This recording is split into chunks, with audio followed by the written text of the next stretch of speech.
Amables amigos, welcome to a new episode, a new year, 2026 Club Lucha Podcast. I'm one of your hosts, Foos, here alongside with Floke. How you doing, Floke?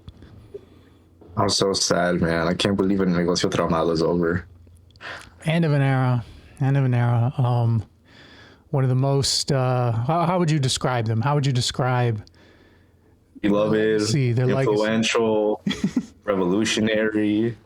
Like, they're like if the elite, but if they were actually good. If the elite was good and also worked Mexican indies, you know, maybe one day they'll reach the level of the now separated Negocio Traumado. Anyways, we do have a lot to talk about today. There were some matches sent in about, the best of the year. I posted a video with some of my favorite matches. We don't have to talk about my favorites. Obviously, that's a whole separate video, but we can talk through some of the ones. Go report the video for the match number 2 or no, number 1. What was match number 1? Oh, the best one, Místico and MJF. Awful. They were going beast. Did you see the video I sent? The Lucha channel, the Lucha thread. No, where? Let me see if I can find it because I chat quite a bit, man. Give me a second. I'm going to your tweet actually to see. I have a bookmark so I can look through. It's not a tweet. I was talking about the tweet that you made where you were asking people. Oh, that one. Yeah. Did you pin it or do you have a link to it? I'll send it to you. I'll just all right. Yeah, very cool. Copy the link and send you a DM. But where's my username? Okay, that's my username on the server. I forgot. There were some good matches on there. There's some real good matches on there. We can start off with that. We'll go through a few of these, and then we can talk about the state of things, the absolute state of things after the CMLL International Weekend and after the first AAA on Fox taping.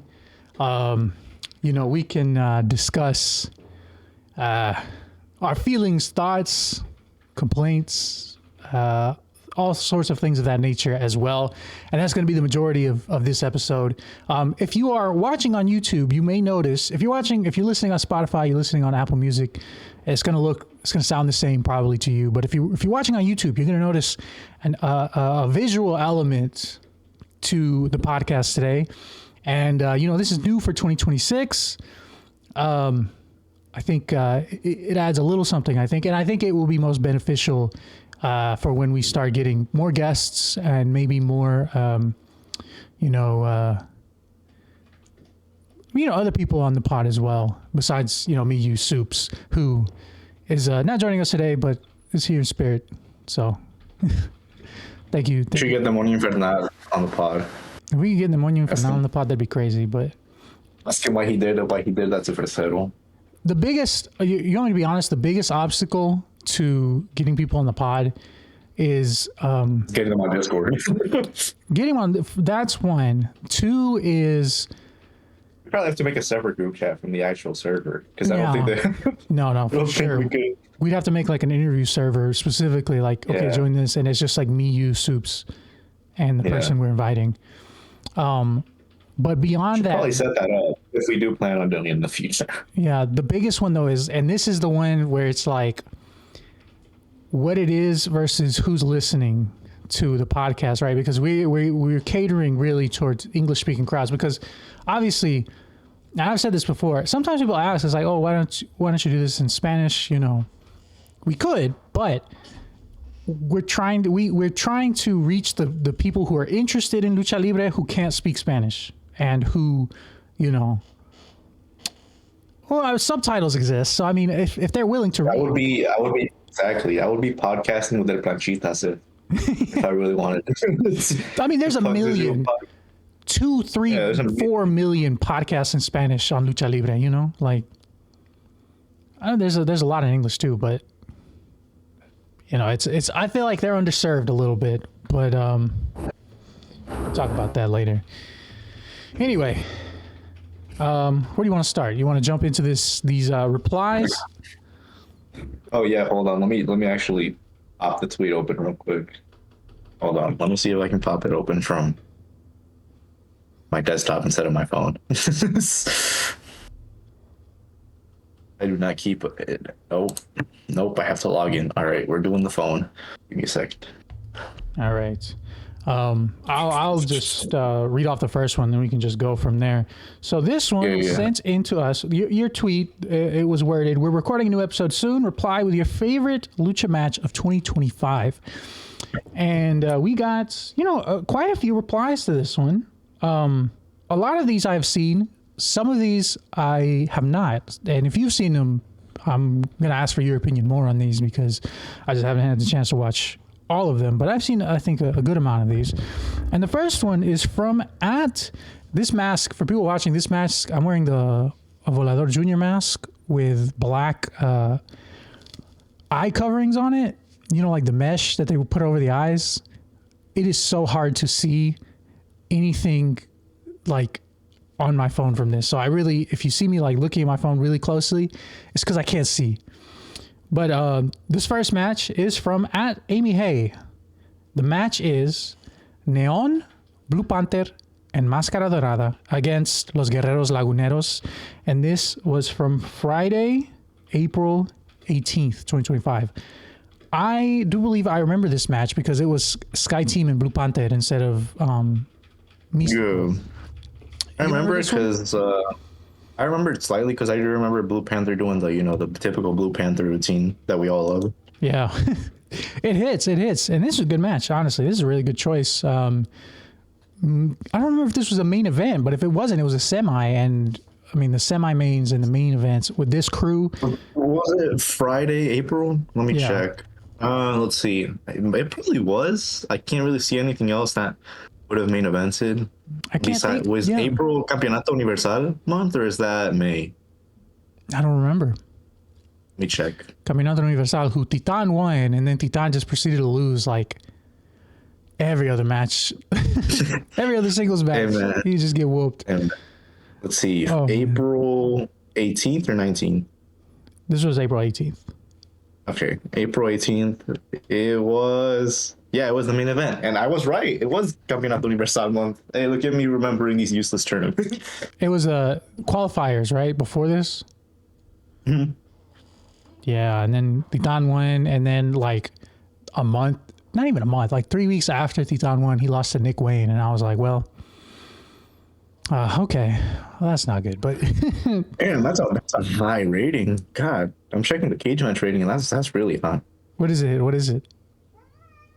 Meltzer, the Resident Server newsletter gave it a 4 3/4. 4 3/4. 4 3/4. Yeah. What's the rating on the site? The rating on the site is 8.66, which is pretty high. Yeah. That is pretty high, yeah. Because usually people rate things like they'll be like, "This was a really good match." I enjoyed a lot of it. Yeah, I don't watch a lot of lucha. This was awesome. 6 out of 10. Oh, okay. All right.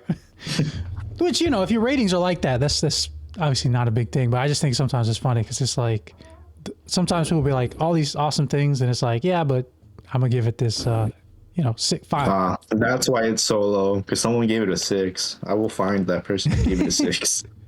There's always somebody. I mean, in cage match, that's just how they are. All right, what else we got? You want me to read the second one? Yeah, you go ahead. At Mike Awesome, a friend of the podcast, said Sherwa versus Magnetico from the Christmas Lucha Meme show. And yeah, honestly, I agree. That's if we're talking strictly singles match, I would have to very much agree upon that statement of Sherwa versus Magnetico. I have not had a chance to watch it yet, but I've heard nothing but good things about this one. So I remember somebody was like, it was like the very end of the year, obviously because it was a Christmas show, but somebody was like, I'm about to watch this. I remember them tweeting about it. I don't remember who it was, but somebody in the bubble, in the Lucha Twitter bubble. And then I guess when they were done, they replied to their own tweet and they were like, yeah, that's match of the year. I was like, that's really high praise. So I get it. Like that is like a pure just technical match, like straight up just Chaveo. I don't think they really like touch the ropes besides, just like recover a little bit, you know, in between like the certain segments whenever they were just, you know, exchanging holds, you know, where they were strategically using the llaves. I don't think there was really much rope usage in the match. I think maybe like 2 or 3 times maximum. They were going beast mode. I mean, yeah, that's Magnetico. He makes the masks for Hechicero, right? Yeah. I remember seeing him post about it on Instagram. So I'm gonna have to go and watch that one. I haven't had a chance to. It came out really late in the year, but I will give that one a watch and see. I mean, that's really high praise again. It was just both guys just awesome wrestlers. Chef was on that next level now. Shed was on the next level, and Magnetico is probably gonna stay like the most underrated wrestler in Mexico. If I'm being honest, just after consistent. I mean, you know, the Gran Alternativa this year, it was kind of, I don't want to say telegraphed, but like a lot of the guys in it that who made it to the final, Shelwa Yutani, they were kind of, I mean, you could already kind of tell they were going to be up next. They were going to push next, you know, because, you know, Shelwa started, where did he start 2025 with La Fuerza Poblana? Oh, miserable. I was miserable. But now, I mean, he just did a mean on Tuesday with Atlantis Jr.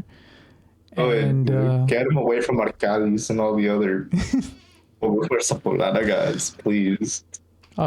He's up out of there now. They've pushed him up. They've pushed Utani up. So enough of him teaming with Rayo Metálico.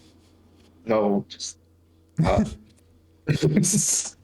Also, our replies are in different order because on my second one, I'll just tell you this one. This one is also one of my top matches. I think everybody had this one pretty high as well.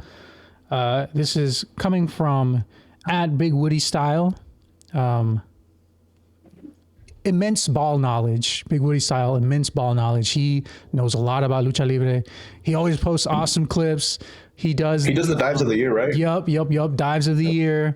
He'll post his masks that he's got. Awesome follow if you're not already following and you're listening to this pod. Awesome follow on Twitter. And the match that he brought up was the first Máscara Dorada and Bandido match for the ROH belts on the Tuesday show of the Grand Slam Fantastica Mania week. This was the main for that one. Really good match. Better than their rematch, I think, by a good margin. That was Tuesday, right? It was a Tuesday? Yeah, it was Tuesday. Yeah. And they re-aired it for the ROH Global Wars. So they aired it live, watched it live, and then for everybody who didn't see it, they re-aired it on Global Wars. And I think they made it free, too, so everybody could watch this one. But I think this one is on a lot of people's lists. It was, I mean, it was, you know, that style. It was the peak of that style, you know. I would say probably completely different from Shelwa Magnetico in you know, not as much Arras de Lona, but this was more of like the boom boom pow pow, you know, we're going fast, counters type stuff, which, you know, when it's done really good, it's really good. When it's not done really good, it suffers. But at least that's my opinion. I don't know what you think about that, but yeah, I don't have much to say on the match. I honestly don't remember. I don't remember much of the match, if I'm being honest. There was one spot that I just where yeah, that's the only thing. That spot's like the one thing I remember. Everything else is like erased from my mind because like that weekend I was like, yeah, it's not for me. It's fair. People have different tastes. Some favorites are not going to land as high as others. I like this one a lot though. I thought it was super cool. It was a lot of fireworks and stuff. What else we got? Give me another one, Floyd. Okay. At Eternal Pure says for CML, probably Máscara Dorada versus Sandokan Jr. from May 30th, so the Copa Junior final. And then for the indie luchas, he said he'd go with Los Lobitos versus Los Porros, Nueva Generación from Invasión Indie from April 27th.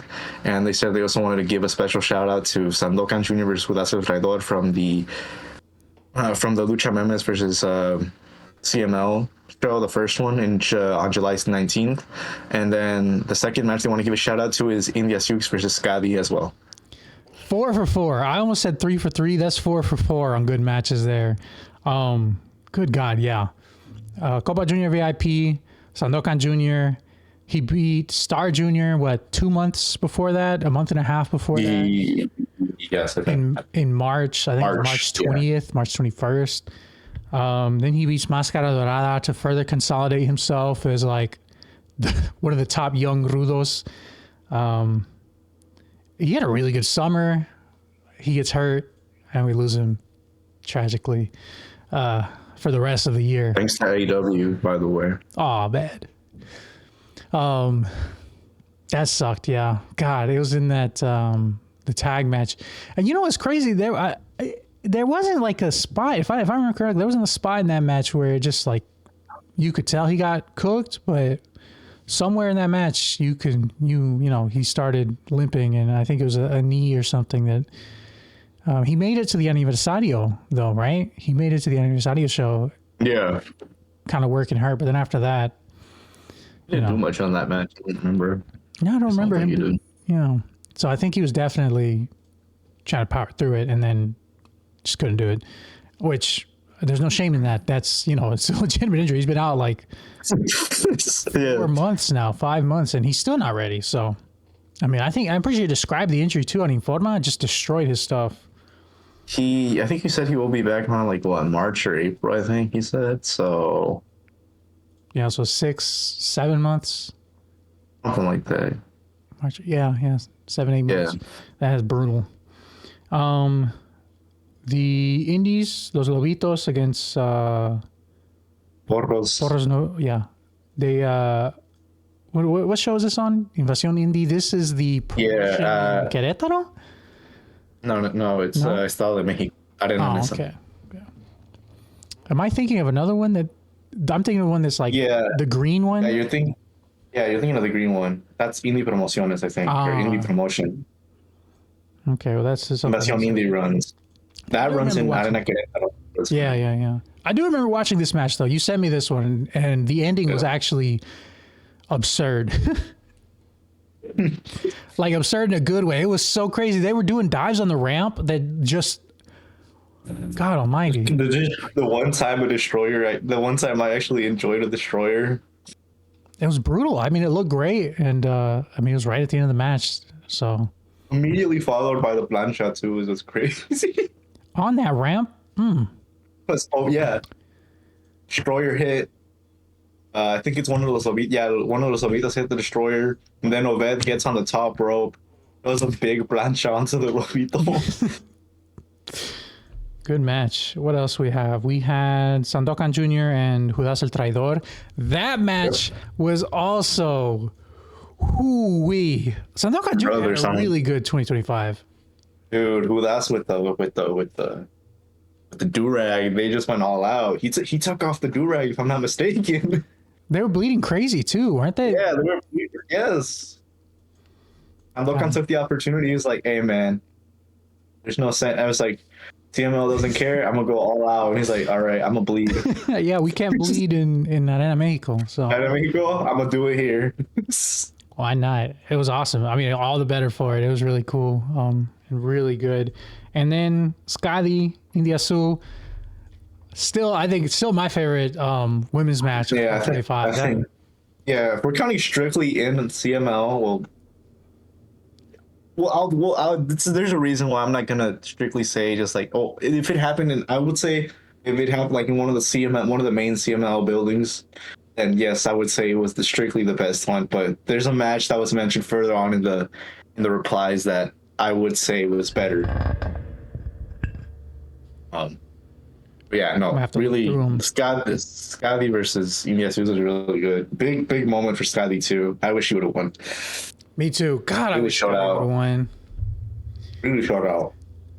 I will say though, India Sioux, since that match, like, I don't know, something unlocked for her or something. Because like, I mean, I've said it before. I've always been like, I'm a moderate India Sioux fan. I've always been like, India Sioux, she's not the best, but when she came back, I was like, okay, yeah, that's actually a pretty good addition because, you know, he's old, and she was good. She was good, you know, but like, just like she's not Valdez. yeah.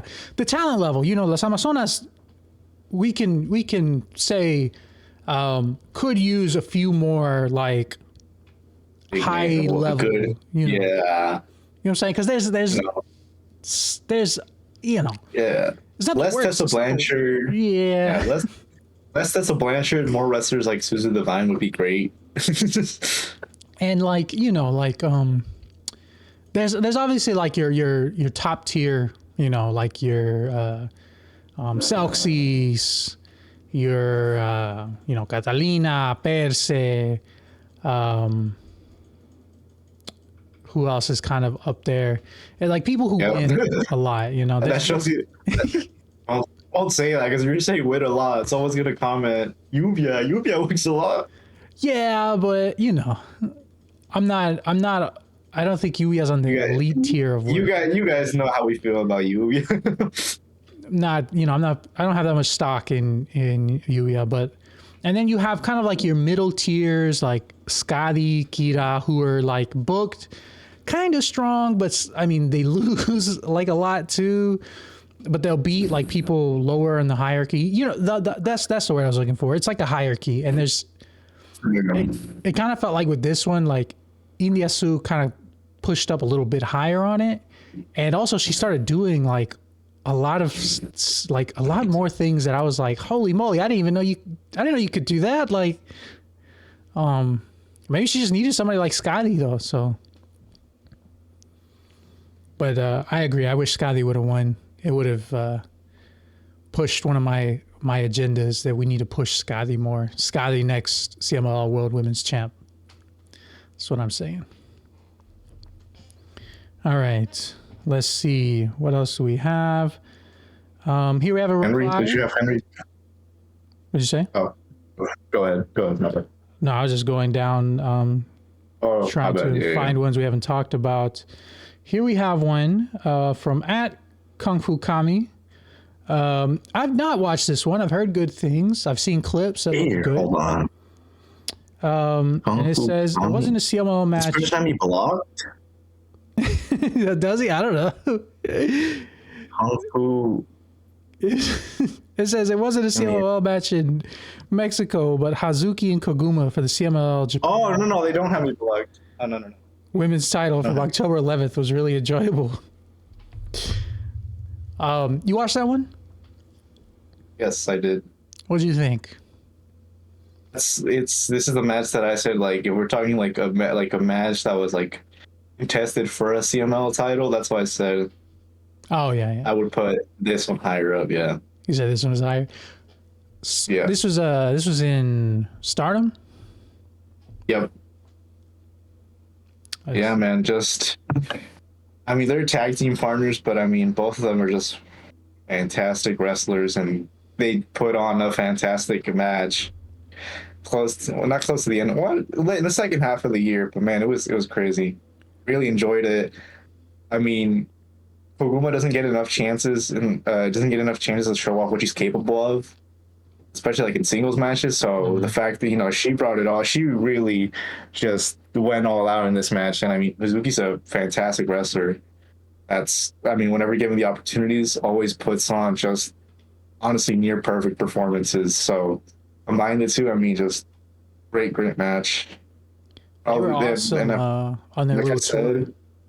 Yeah, they were in the Grand Prix. They came over for the Amazonas Grand Prix, and like I said, if I had to strictly say a match that was contested for a CML women's title, and if I could include it, then this would be my top match. That's fair. That's ethical. I remember during the Grand Prix when they both went out, Scotty took out Hazuki, I think. I don't remember who took out. I think maybe Olympia took out Koguma? I think maybe.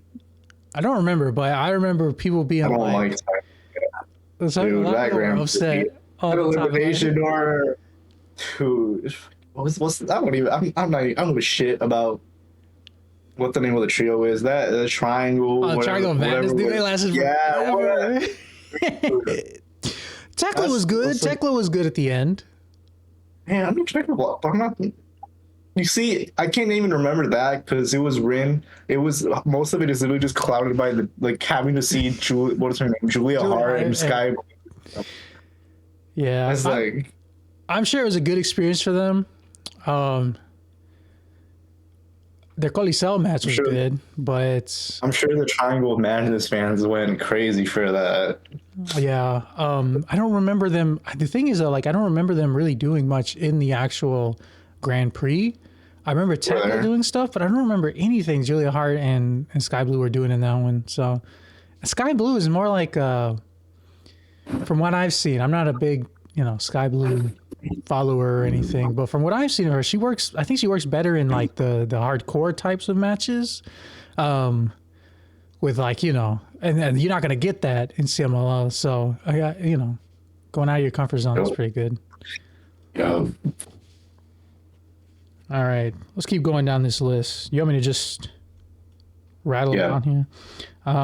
Here we have next one. Yeah, rattle next one.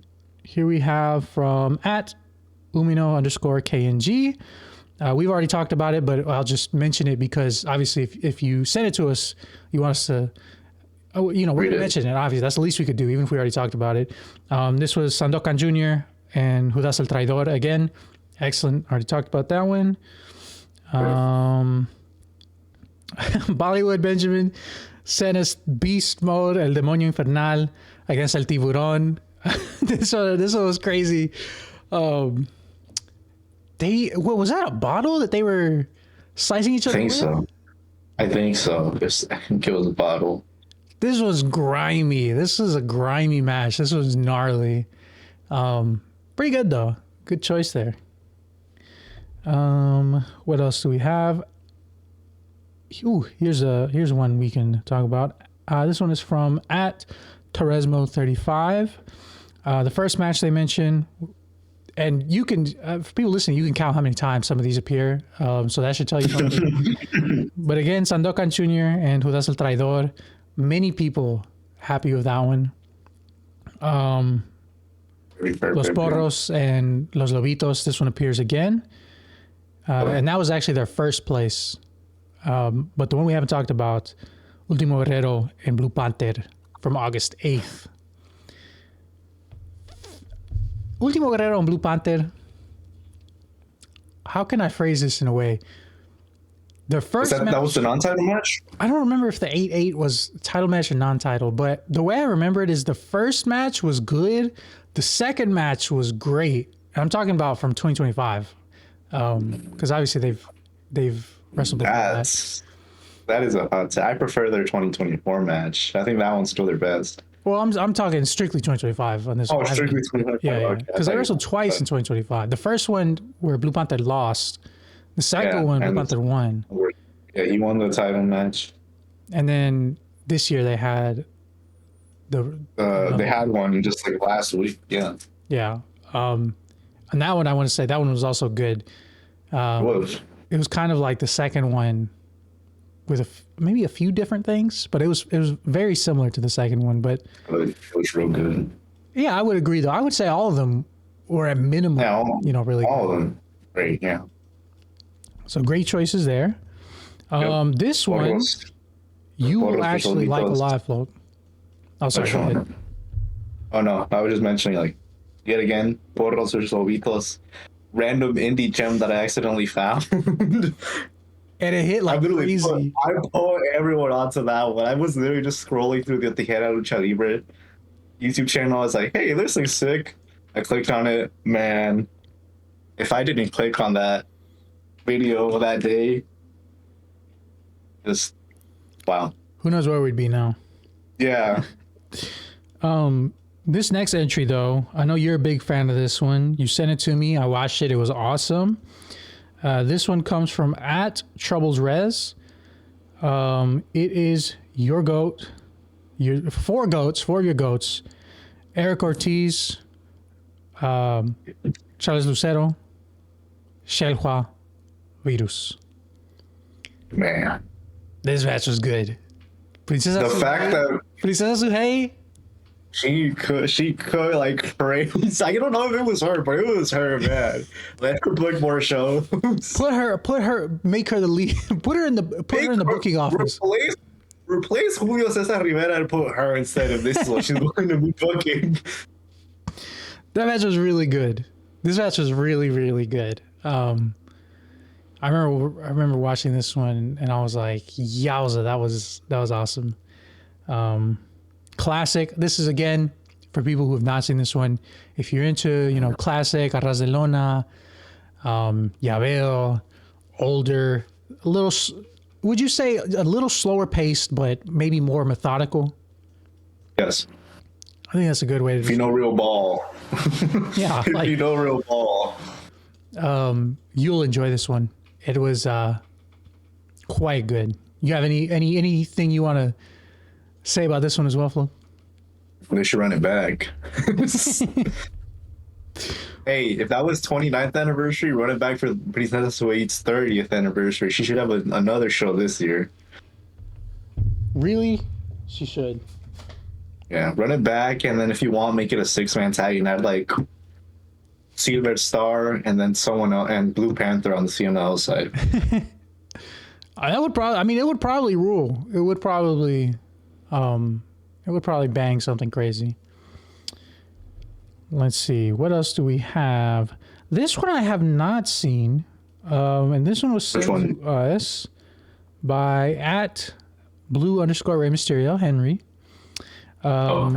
This one was from AULL, CMLL AULL. It was Sandokan Jr., Difunto and Hechicero against Máscara Dorada, Místico, and Templario. Did you watch this one? I think I briefly remember it. I watched way too much last year, but I do briefly remember it. I remember enjoying it. A lot of play with the crowd. The crowd. Whenever CML wrestlers come to, I think, it was in Arena Lopez Mateo. They always go crazy. So, just the way the crowd always reacts to CML matches or matches with CML wrestlers, they always go nuts. And it really helped with this match. Yeah. Yeah. There's a lot of these. I always see clips from these, like, indie shows with CML guys in the main events, and sometimes it's like, different combinations of guys in the mains. I don't know how the booking works exactly for these shows. I don't know how they're requested, but it'll be like, like a Místico type. It'll be like some main eventer types, or sometimes it'll be like main eventers and guys maybe in match 3 or 4 teaming together. Yeah. But they always, like you said, the crowd stuff is always super fun. I think that's the best part, and I think that's like with these indie ones especially, because maybe there's not as much like they still put in a lot of effort, but in a different way, if that makes sense, Yeah. 100%, because they're very much more interactive with the crowd, and I think it adds a different aspect of I would say it adds a positive aspect, where instead of it's like maybe it's not like you said, the best in ring, but the interacting with the fans, or the fans interaction does really help the match a lot, and it adds quite a bit to the match. It makes it memorable. Yeah, it's different. It's different from Arena Mexico. Like, it's worked a little different, but not to the detriment, I guess, of the match. More like, a more intimate house show kind of stuff. Something like that, yeah. Let's see. What do we got? Ooh, I've not watched this one. This one is from @WN. CIWRQ. Yeah. In Wrestling One. Hold on, Henry had a second one. Oh, he had a second one? Yeah, check the replies. I don't see this. It says featuring indie wrestlers Copa Nesa Parca 2025 Cibernético, Skyler versus Cósmico versus Ganicus versus Cisne de Plata versus Diagonal versus Guerri Galente versus Lobito Segundo versus Olmeca versus Tempo. Now that is a lot of guys. It was a fun match. It was entertaining, I'll say that. I like some of those matches usually end up being very hit or miss for me, where it's like a Copa match and you're just like 8 or more wrestlers, but like that was one of the ones where I was like, I remember it was solid. It wasn't the typical crucifix driver. No, miss dive. miss dive. I'm gonna wait on the outside until you kick somebody out of the ring, and then I can come in. And there's 6 other guys waiting outside, or they're quote unquote brawling outside. Sometimes that happens. Yeah. But it just makes these more memorable, I guess. I have not seen this one, so I'll have to watch this one as well. This is one I missed out on. Yes. We have this next one. You may have watched this one. I think maybe you did. I didn't. At WN Wrestling, Whoa Nelly Wrestling, underrated match, Águila Roja and Histeriosis for the Rey del Aire at Castillo del Terror. You watched this one? IWRG. I did not watch. I didn't watch this match because I only watched this show for the tag title match. I only watched the show for the tag title match because I was like, man, this card looks pretty bad, and I was like, only the tag match interests me. And I'm like, man, damn well I'm not watching Blue Demon Jr. versus Pirata Morihan versus DMT Azul versus Dr. Wagner's coffin match, and I was like, those cage match. Lucha de Apuestas are usually really bad. Who ended up losing? No. It was, where's his name? It's not Abigor, the goat guy. Okay. He's like some sort of goat or something like that.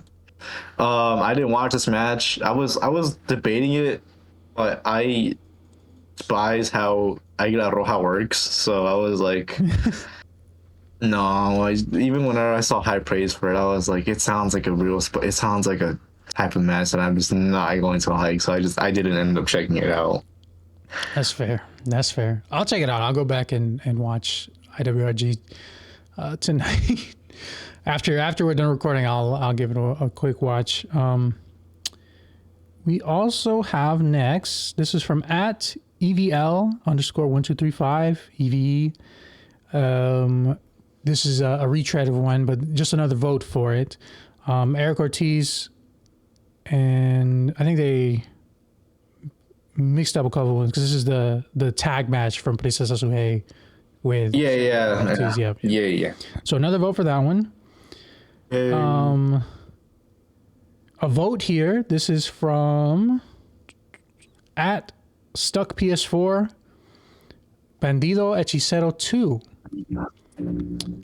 This was the ROH Championship rematch in Arena Mexico. This one was pretty good, I thought. I think maybe better than their first one. Did you watch? I wasn't. Two of those? I didn't watch. I only watched the second one. I refused. I didn't watch. I only watched the Shevlin versus Moriarty match from that first. From that show, yeah. Yeah, because I saw the length on it and I was like, man, I'm not watching that shit. It was pretty long. I watched. And I'm sick and tired of these big time main events always having to go like 30 plus. It went a long time. I will say, in defense of it going long, they did some pretty good exhaustion sort of. It's like if you can't give me a big time main event and make it, if you have to make 30, you have to use 30 minutes to make a match good. Like, are you really like? Good wrestlers can have great or fantastic matches in 20 minutes or less, and they make it work. Sometimes matches I'm just like, okay, we can wrap this one up. So. It reminds me of I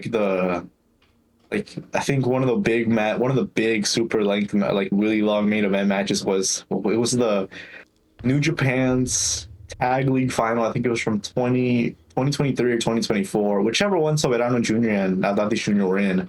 But dude, that was so long. It was Yoshihashi. It was Yoshihashi and Hiroki Goto versus LP and what's the guy's name?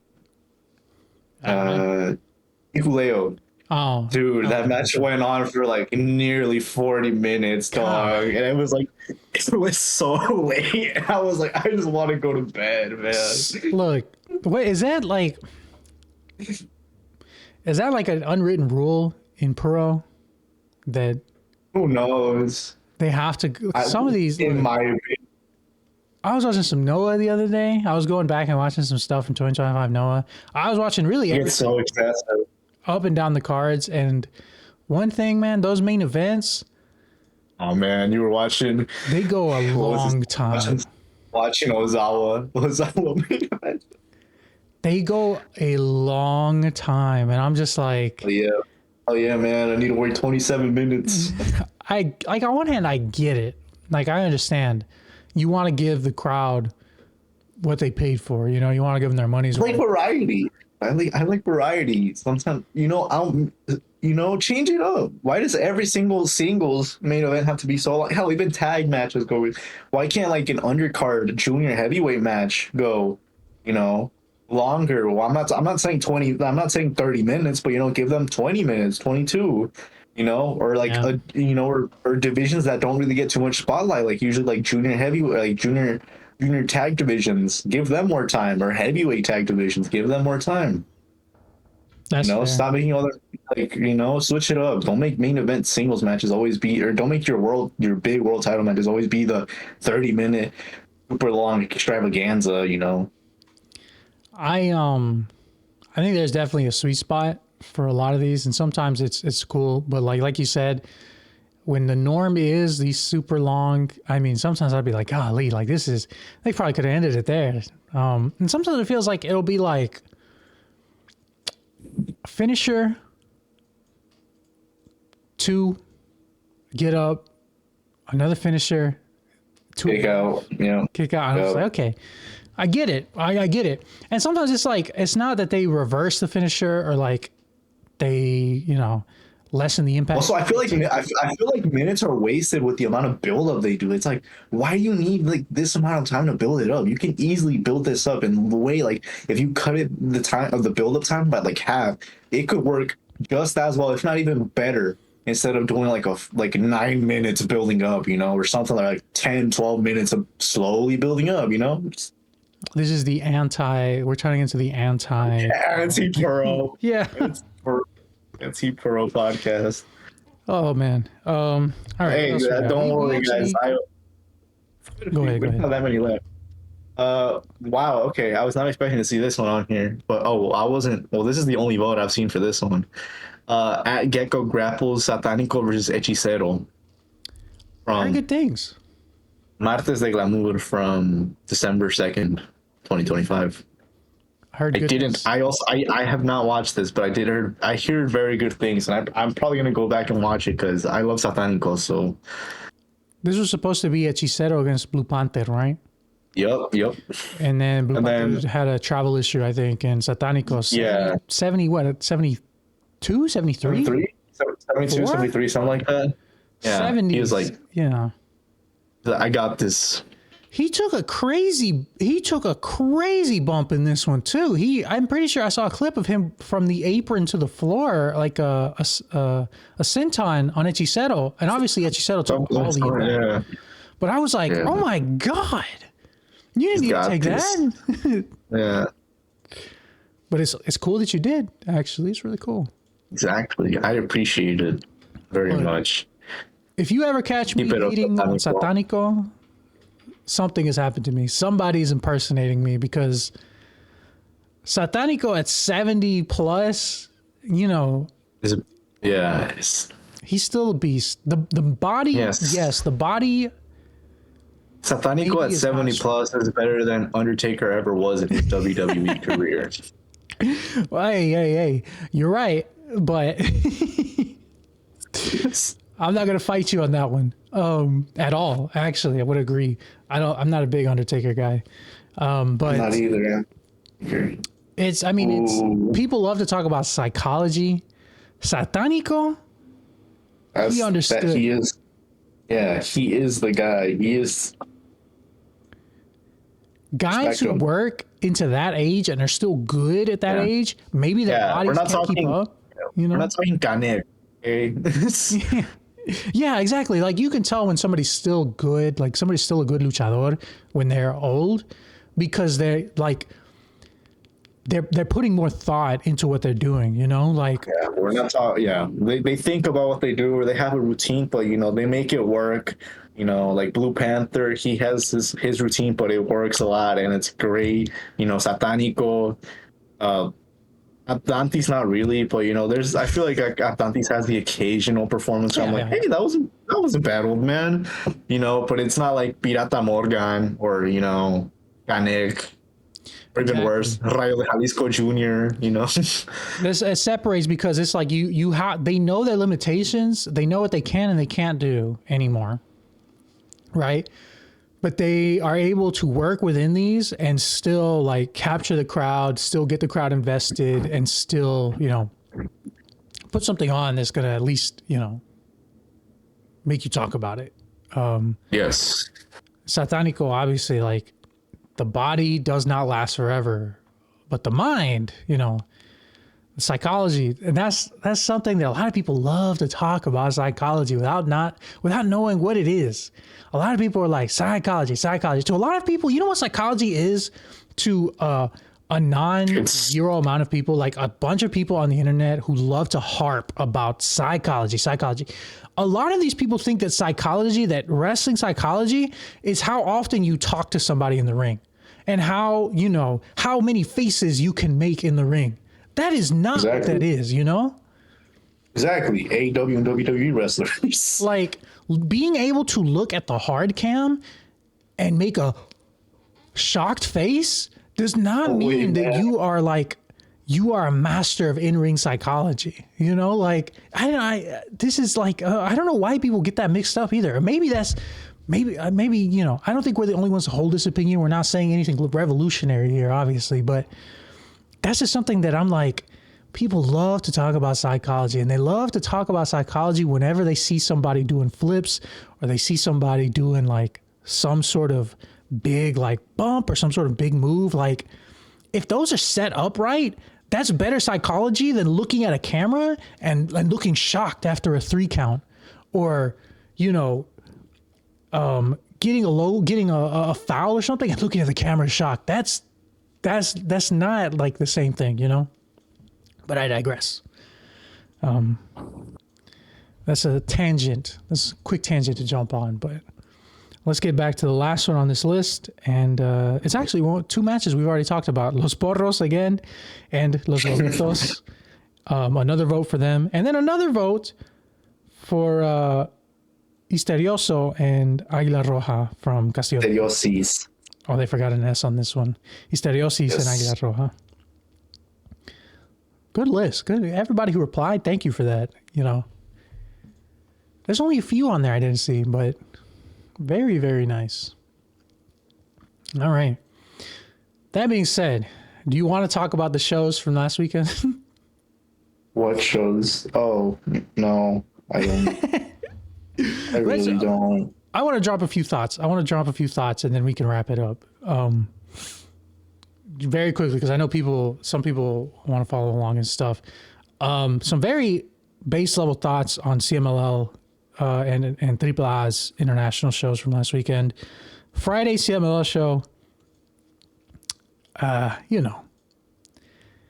it had, let me think, what was the best on there? Roderick Strong, Hechicero.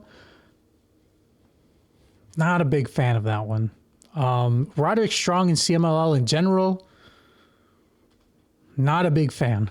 I did not get the impression that this is something I would want to see again, I don't know if you agree with that, but I was not a big Roderick Strong guy for these CMLL shows. I'm going to say thumbs down on that one. Lee Moriarty, 2 thumbs up, 2 big thumbs up. Lee Moriarty, the match with Shelhua and Coliseo was good. The match with, who was he teaming with? Virus? Yeah. Against Blue Panther and Shelhua on Sunday. No, that was fun. Yeah, that was fun. That was awesome. What else? Thoughts on this? That opener, man. That was rough. We didn't even got it. I don't even. That Friday, my first week was so true. Troglodita and all, and the other rookies got like 6 minutes the week prior, did way more with their time than those guys did in 11 minutes. Yeah.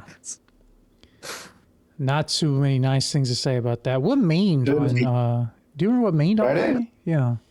Ricochet versus Titan. I'm checking Cage match.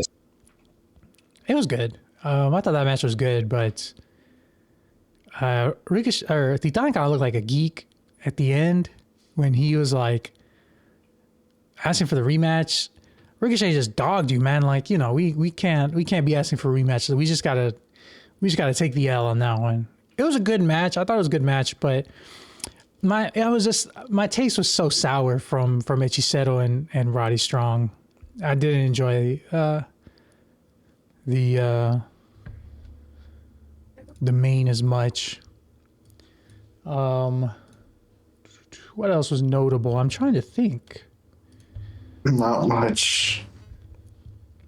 There's what was really noticeable? What was really notable? All these matches or the big crossover matches being worked like a goddamn American styled match. That was very notable. Yeah. Not a fan. I was not a fan of that. Let's bring back, if they can't work, dos de tres caídas, learn how to and then come back, That's the problem. Rob Viper literally tweeted that the AEW guys that he's talked to, because he literally runs some sort of thing with WrestleCon, the ones that he's talked to have literally said that most of them want to work 2 out of 3 falls. It's CMLL that's making them work this stupid 1 fall, no capitanes tag style or tag rule set. That's the problem. I'm not a fan. I think that 2 out of 3 is way more special. I think that 2 out of 3 is way more, like, it stands out a lot more. It's more dramatic. I'm just not a fan of these one. The structure is bad. Yeah, and it all blends together. Like, it blends together. Exactly. I'm just like, we're watching the same match. Wow. Exactly. I'm like, oh man, I could have seen this on match would be the exact same if I watched this on fucking WWE or not WWE on AEW TV, Collision. Or if I watched Collision or Dynamite, I could see a very similar structured match, or a match that has a similar pattern. Like, no, like that's not why I watched Lucha Libre. Yeah, Blue Panther Hechiceto though. Not Blue Hechiceto. Blue Panther Último Guerrero. That was pretty good. Yeah, that one was really good.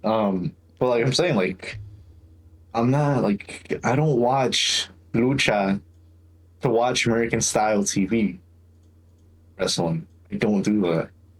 Yeah. And I don't watch it to see, the promos and all that. I don't watch Lucha for that.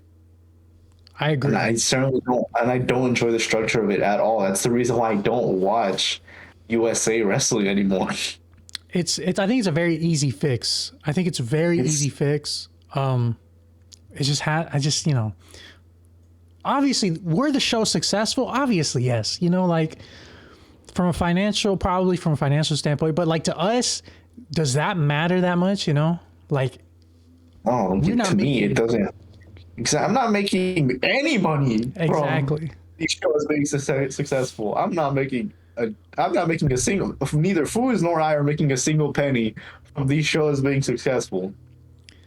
So what does make us money if you go to the Club Lucha shop and go buy some merch. Yeah.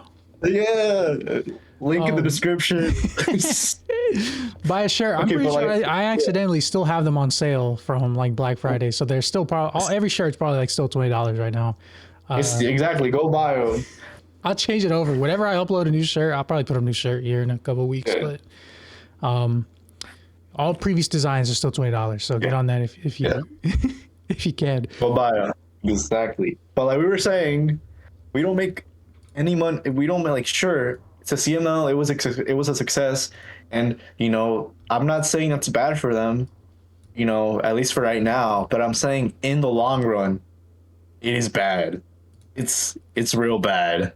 Yeah, I don't want to watch. Everything is just gonna, if this same pattern or this same streak continues, at one point in the future, everything is just gonna blend in together. Like we're gonna live. We're not. Well, not. I'm not trying to exaggerate, but we're gonna have a Lucha Libre promotion, or we're gonna have two Lucha Libre promotions that are no different than WWE or AEW. It's gonna be same structured style of show, same structured sort of matches. It's gonna be all of this. And it's like, do you really want that? Is like, why are they trying to remove Lucha Libre's uniqueness? Why are they trying to sure, there's certain ideas that sure they're good. Like I enjoy the pre-match, some of the pre-match previews where they do like the sort of mini interview with the wrestler. They try to hype up the crowd. Like I don't find that's fine, but these other things that they're trying to change with the rule set, and even CML, a lot of the times making most singles matches only one fall instead of 2 out of 3, or it's just these details that are eventually they're all gonna switch up, and like I said, it's gonna mesh. It's all gonna mesh and blend together, and it's like you're like, this isn't unique anymore. Like this is just U.S. style wrestling. It doesn't all need to be homogenized. Basically, it doesn't need to be homogenized. It's better when it's not. If we lose the uniqueness, then what's the point? Like I like those tres caídas. I like captain's rules. I like you have to pin 2 guys on a team or the captain in order to win a fall in a trios. It's a different style match. It feels Exactly. I like Rudos. I used to like when Rudos would take these crazy bumps to make themselves look good, and not, oh, hey, let me do my really cool flippy move against the Técnico so I can get over. Like, no. Rudos used to take these crazy bumps and base for Técnicos, and that's what would get them over. Yeah. From the Sunday show, Templario and Bandito was good. I thought it was good. But that also you also have to consider that is like 2 CMLL style wrestlers working a CMLL style title match, so that would make sense for it being good. To the guy who ran out, what are you doing, man? The guy who ran to the ring, horrible. He should be imprisoned for at least 5 years for ruining that match. Did you see what came out about the guy? No, the typical stuff that you would have imagined. Drunk guy, drunk tourist from the U.S. No, yeah, tourist, crypto guy.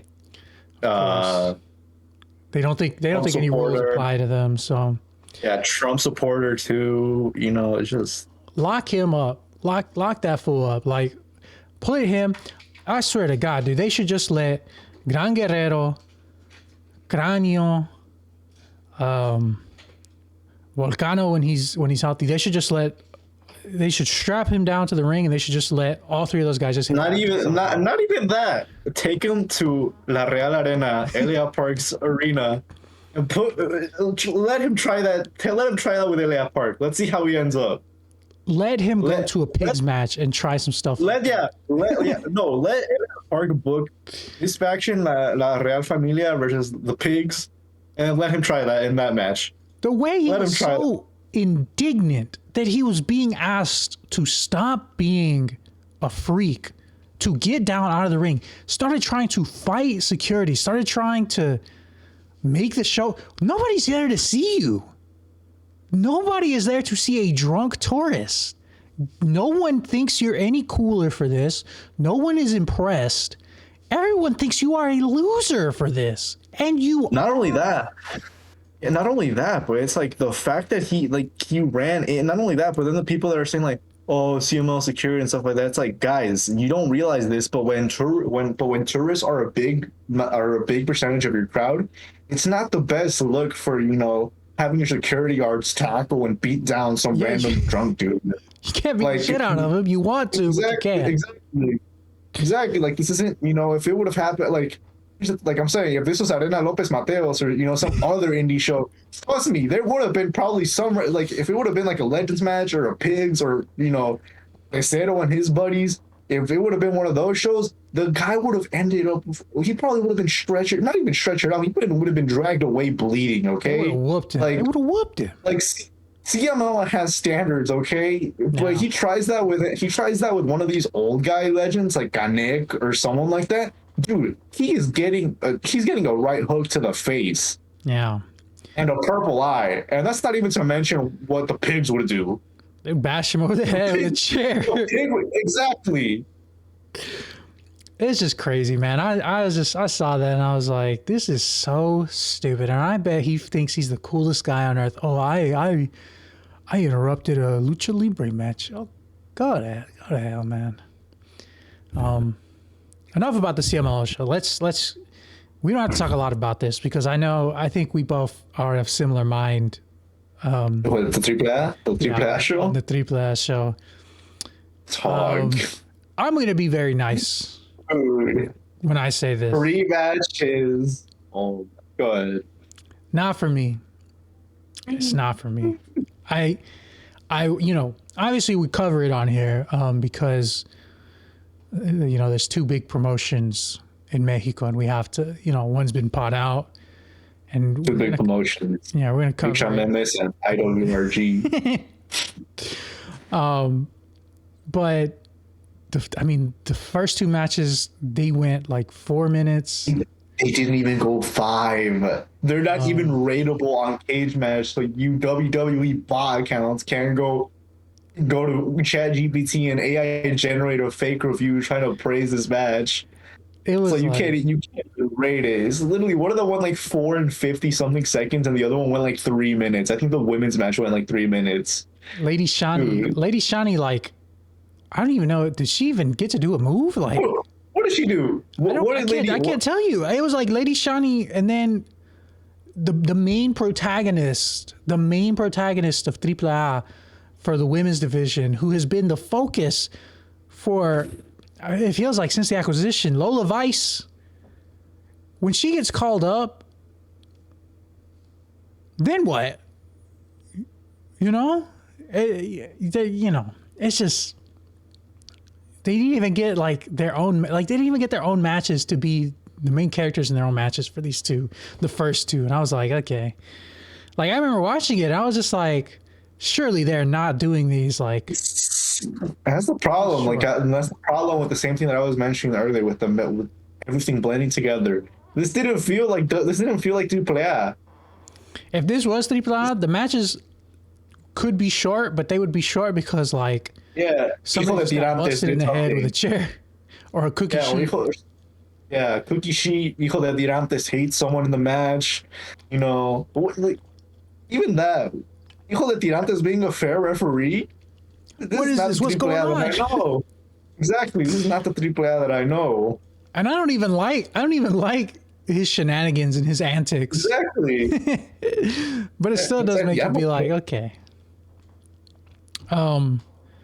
The main, you know, boring. It's fine. It was fine. I can't hate it too bad. Still not for me. They kind of reversed the roles. They've been running this match, I feel like, for a while now. Like Vikingo against the version of Grande Americano. This time, it's so boring. This time Vikingo's a heel, and he's part of El Ojo now. Yeah, he's part of El Ojo. I saw the spoilers too. People were. The general consensus online also, I would like to talk. They killed the mini Vikingo. Yeah, they smoked him. If you're into spoilers, if you don't want to hear spoilers, tune out here because I don't think many people care. And somebody pointed this out, and I thought it was a really good point, that the people who are watching AAA now are not the people who were watching AAA 8 years ago, 9 years ago. Because El Hijo del Fantasma in his mask, you could tell that was El Hijo del Fantasma's mask, like it was a little different. Yeah. I'm pretty sure he wore that mask. I think he wore it like in when he went to WWE I wasn't watching NXT when he was on there. But I could recognize, and obviously I've known enough about him, and to you immediately knew it was Hijo de Fantasma, but he appeared in the ring to challenge Hijo de Dr. Wagner Jr., which that matchup, that is more of an intriguing matchup, I will say. I'll give them the props for that. But the segment that they did it just kind of highlighted that it's like, I didn't know, like the place was silent. Like they did not know who it was. They were trying to sell it to you like, who is this? Who is this masked man? Oh, that's crazy. The same guy with the same tattoos from that, What do you mean you don't know who this is? This guy, you've seen him before. Even if you are a WWE fan, like if you watch WWE exclusively, you already know who that is. He doesn't even have to take off the mask. Exactly. These are not AAA. These are not the AAA fans from a few years ago. These are Mexican WWE fans. That's what they are. And it's one thing they love to do, man. They love to make those signs. They love to make a witty sign to hold and if they're sitting by the aisle, if they're sitting by the entrance, try and get on camera to exactly post their TikToks and their which to each their own, do what you must, but they're definitely trying to get on that social media kind of grind of being at shows and almost kind of like getting themselves over. Does that make sense when I say that? Like they're trying to instead of just the normal fan function of reacting to the show, they kind of want to be part of the show, Like you're not. Stop. just you don't got to do that. Just ask for a better, Exactly. You don't have to it's like stop with the over exaggeration. I'm tired of it. Like, yeah, what were the spoilers, right? That's what we're talking about. Yeah, the spoilers. From what I saw, there's like some title matches, I think. There's some title match. Fried. I saw somebody. This is so funny. I saw somebody in a comment for that spoiler. Somebody posted a picture of it on Instagram. Somebody said, this shit is so funny. Somebody said, I thought Mini Vikingo was his son. Oh. They thought he was Vikingo's son. I mean, it ain't his son. No. We don't know how many kids Vikingo has. I thought that was so funny because I was like, did they ever? I don't think that's ever even been implied. No, it's just kind of like, it's just a mini version of him. I don't think they ever said that Mini Vikingo is his son. So I don't know where he pulled that conclusion about it. So yeah, Mini Vikingo got pissed off. I haven't seen the actual footage of it, but I just heard like he got smoked and Omos basically murdered him. Yeah, it was like a huge power bomb. I saw a video somebody took in the crowd of it. So rest in peace, Mini Vikingo. What else? Motor City Machine Guns were in the show, right? They challenged Psycho and Pagano, and I think they lose.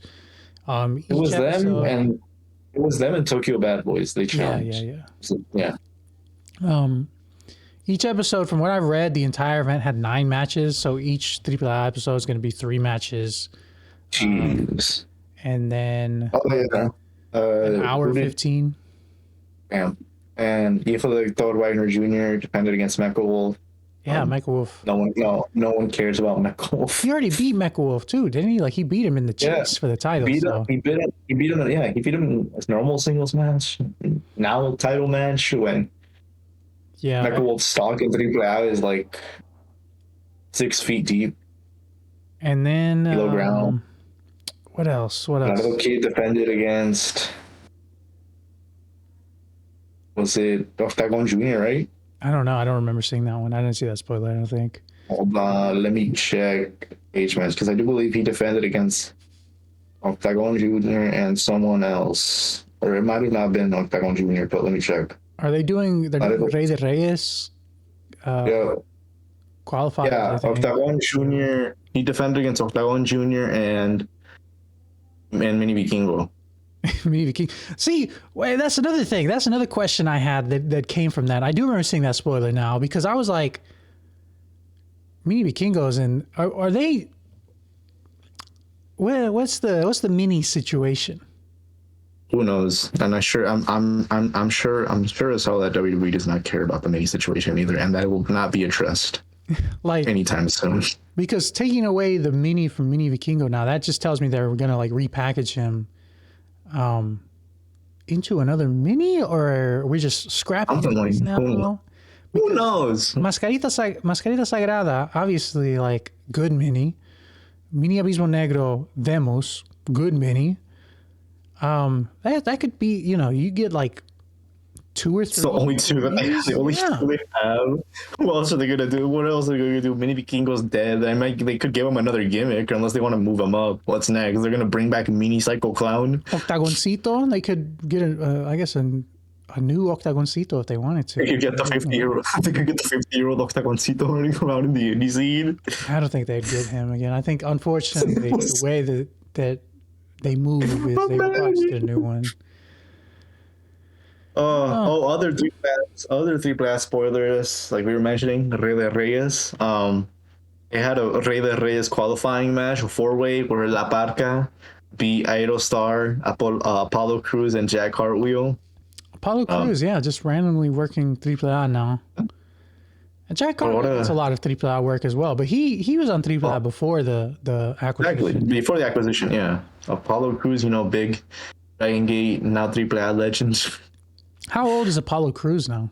Do you know? He is. Let me check his cage match.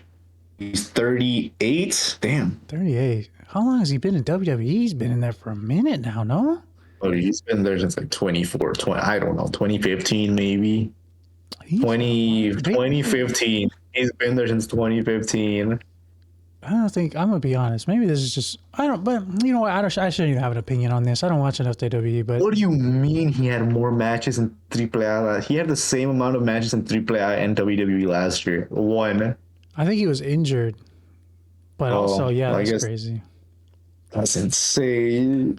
Okay, and then Rey de Reyes, so qualifiers, La Parca's in. Who knows who else will be in? I'm sure every qualifying match with Rey de Reyes will have some sort of NXT or WWE superstar. Yeah. And at least 2 of the superstars that make the final will probably be from WWE.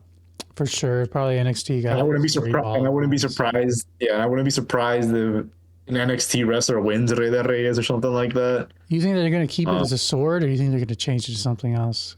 Well, that one year, Vikingo he won. It was different. I forgot what it's called. It was cool though. I would prefer they keep it the sword, but who knows? Some sort of weapon. Yeah, give him some sort of. If they lose the sword, and honestly, the winners can only go up. Last year's winner was Niño Muriesa, so. It was, huh? The only way it would be worse is if, like I said, an NXT star wins it. They probably wouldn't even acknowledge it. I don't know. Exactly. And then another spoiler. Oh, go ahead. Go ahead. Tell me. Oh, it was just the AAA Cruiserweight title #1 contender where TJP, finally made his goodbyes. No one, nobody cares, but TJP finally says goodbye to Japan and CMLL, and he defeated Elio Lefleur. Sorry, I don't speak French, or I don't know how to pronounce the French name. I swear I don't mean to be offensive, but legitimately just like that's how I'm pronouncing it, Elio Lefleur. And Jack Cartwheel, you lost 2 matches. I'll say this. You mean these 2 are supposed to be on the same show? I think one is the second taping. The other one must be the last one. And Cage Match is listed as both of them on the 3rd taping. Oh, that's crazy then. If he worked 2 matches in one night, well, like 2 matches on the same show, there's no way they keep it like that, I don't think. I think they'll probably edit it. So he's just on back to back. I'm sure they will, but yeah. And then AAA Reina de Reinas #1 contendership. Protagonist finally wins the #1 contendership. Lola Vice beats La Hiedra, and I'm sure Lola Vice is probably going to win the title. If Lola Vice wins the title, I don't know. I don't even got anything to say. You know what?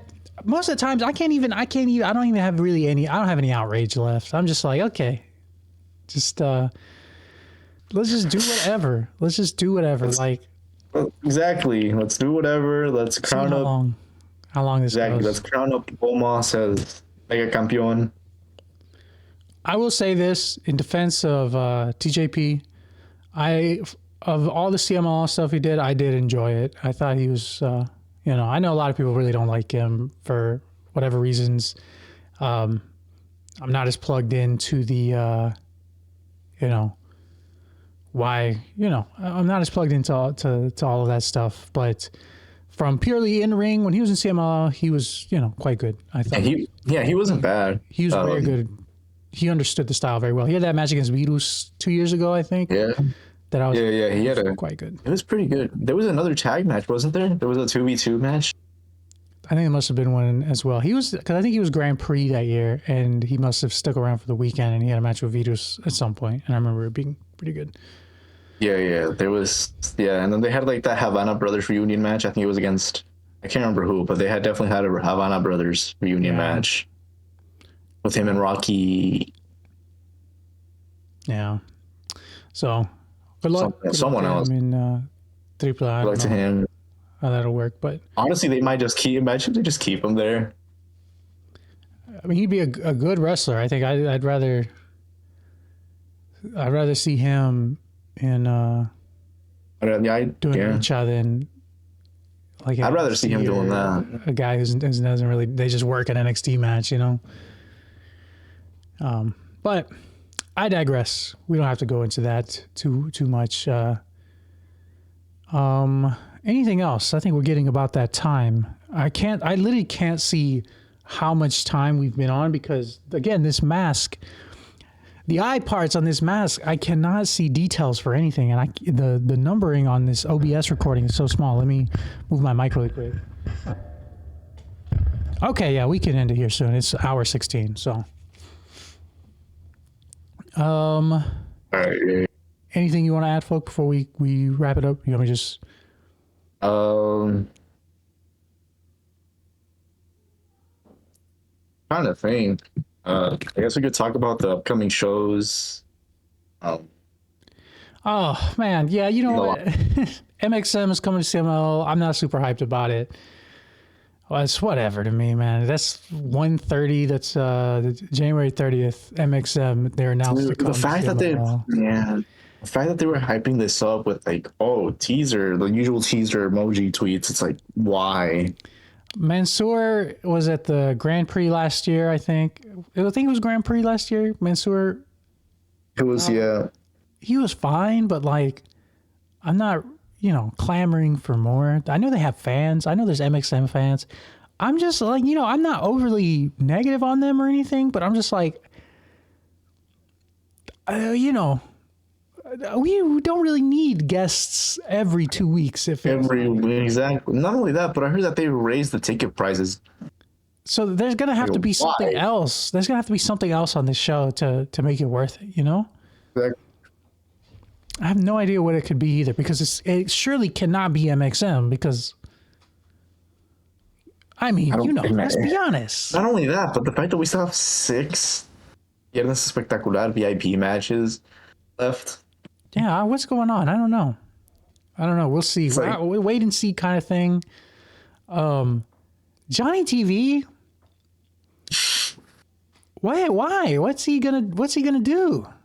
He's gonna be their second. I understand probably why he's in ROH. He can, be like a kind of mentor type of guy. But like, whenever I see him now, he's slowed down a lot. Like he's not the same guy he was like 10 years ago. And that's no offense. He's just a guy now. Yeah, it's just a guy. And it's like the tall one, his name is Mason Madden, I think, or something like that. He's huge. He's big. He's really big. That's really cool. I don't know. Like, I'm just not excited for this. I'm not going to be like, this is the worst thing ever. But like, you got to make me buy in a little more than just tell me MXM is coming, That's cool. But like, what am I going to do with that? What about Exactly. Why is this Why is this a priority over the Viernes Espectacular VIP matches? That one match of the month, I'm not too high on it right now, but you know what? It's January. We'll see how it goes. At least, the shit can still be corrected. exactly. And, January. Fantastica Mania cards aren't even announced yet. Oh, Fantastica Mania USA. Oh, yeah. In Charleston, South Carolina. Fantastica Mania USA.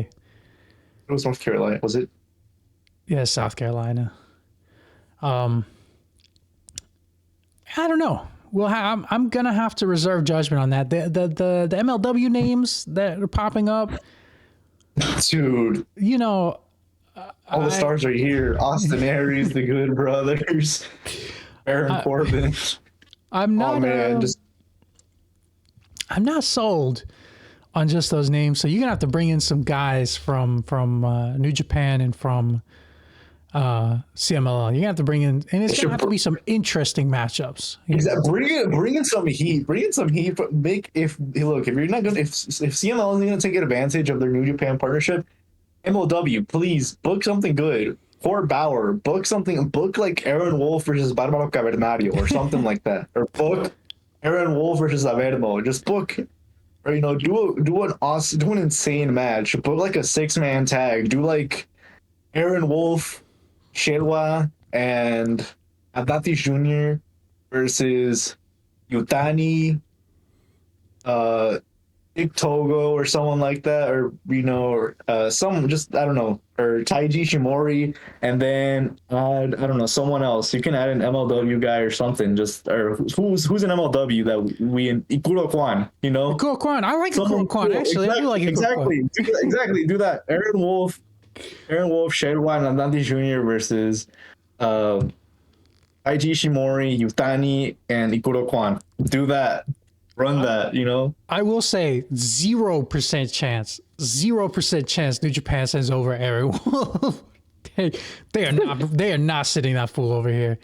But there are still some other guys they could send that I think would they could send send Yota Tsuji, obviously.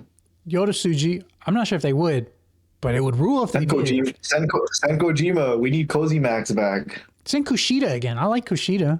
Yeah. Kushida, that'd be fine with Kushida. Who else works? Jake Lee. Send Jake Lee. Oh, wait a minute. Send Andrade as a New Japan representative if he's not coming to CMLL yet.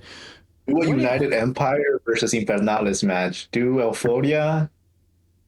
We'll take out Mephisto for this match. Euphoria, Soberano, and Averno versus Jake Lee, Templario, and Andrade. What else is Andrade? There we go. See, Court, get us, man. We Court Bauer, we'll book the show for you. We'll make sure to include you guys somewhere on the card.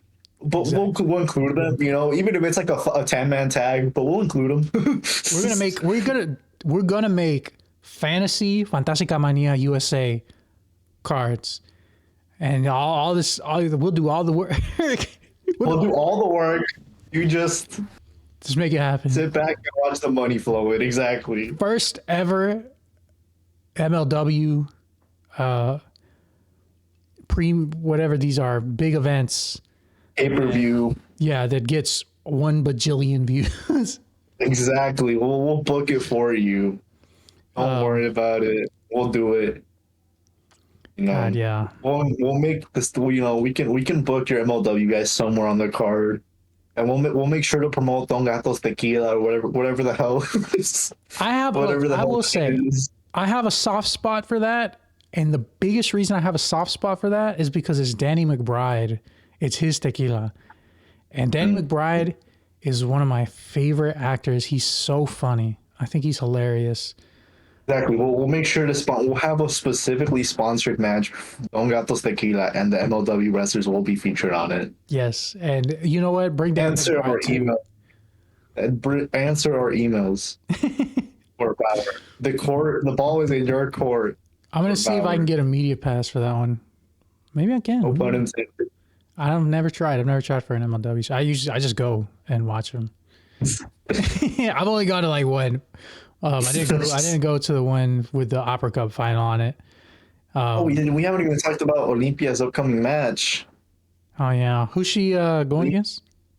Olympia is fate. Well, she has a tag match tonight. Well, technically, yeah. Well, by the time this episode is uploaded, it has already happened. But it's in Sendai Girls. Olympia and Zones facing a Chihiro Hashimoto and Saya Ida, and then she's challenging for the CML Japan Women's Championship against Hazuki. But it's gonna be on the 25th, I believe. I've only seen good things. I have only seen good comments from Olympia's tour in Japan, which tells me it's going very well, I think. So exactly. Maybe she should stay there longer. I mean, if she's improved a lot, like exactly. Keep her there, like just keep her there until Eda comes back. Because I don't want to see her just, be an extra for the women's division or be an extra that just gets put randomly in six women tags or just an extra name. Era, my super Era. I would prefer her, whenever Era comes back, so that way you can have them reunited and not just be a person added to a random Ruda trio, Yeah. Especially because I don't want to see her face Tabata, so. Big announcement by Penta next week on AAA. Allegedly, it's gonna change everything. Did the spoilers? What was it? The spoiler? I think this is like a pre-tape thing that they're probably gonna do. Like they didn't show it at the show, but they'll probably do it like when they had like some time of changeover or something. Like they'll probably just add it like a pre-tape like segment or something. I didn't see anything about it in any spoilers, so they probably didn't even show it. So it probably won't even have a crowd reaction. Honestly, now that I think about it, it's probably just going to be like an announcement, like a little video or something. I have no idea. What could it possibly be? Penta's coming back for Rey de Reyes, or like? He's bringing back Los Perros del Mal. Oh my God, I can't. No, I just can't trust that. WWE would 100% milk that. It would. It would not be. It would just be. It would be like anti this of what Perros del Mal was, like it'd be too polished, and it just would not be. And I had just rewatched one of the best Perros del Mal match ever, which was at the 73rd anniversary. Versus Conan beat up that one. No. Hijo del Perro Aguayo, Héctor Garza, Shocker against Los Guerreros de la Atlantidad. That match, God, I love that match. It's so good. The ending is so silly, but I love it because Héctor Garza kicks Shocker in the face on accident, and Shocker just straight up rage quits. He just rips off his shirt and like pushes Héctor Garza down, and then like that gives Los Guerreros de la Atlantidad like just enough time to smoke Héctor Garza, and that's the match. It was an accident. Yeah, Shocker, what are you doing, man? That was an accident, and he just rage quit. That was like their only miscommunication in that whole match too, which makes it really only miscommunication. He's like, man, I don't know. Somehow, I hate this. I hate this group. I'm gonna reform Guapos U again, man. Exactly. Where's Zumbido? Is he still here? He left. Is he here? What do you mean? Oh man, okay, I'll join. All right. Let's wrap this up. Yes. All right. So, everyone who watched, thank you so much. Let me know what you think about this new format with the video. If you're watching on YouTube, if you're watching on Spotify, it's going to sound the same, I'm sure, to you. Again, thank you so much for making it to the end of this video. We're hoping for new, different things for the podcast in 2026. And we hope you are here listening with us as well. And we appreciate you for listening. Any comments, questions, concerns, leave them down in the comments below. Send us an email, theclublucha@gmail.com. If I haven't gotten back to your email yet, I apologize. This is a very busy time of the year for me. All year is a very busy time of the year for me, but I will get to it when I can. Yes. Anything you want to leave the people with, folk? Just take a 10-second pause today, or whenever you listen to this, and just mourn the loss of El Negocio Tramado. A moment of silence. Anyways, thank you all so much for listening. And until next time, we'll see you later. Peace.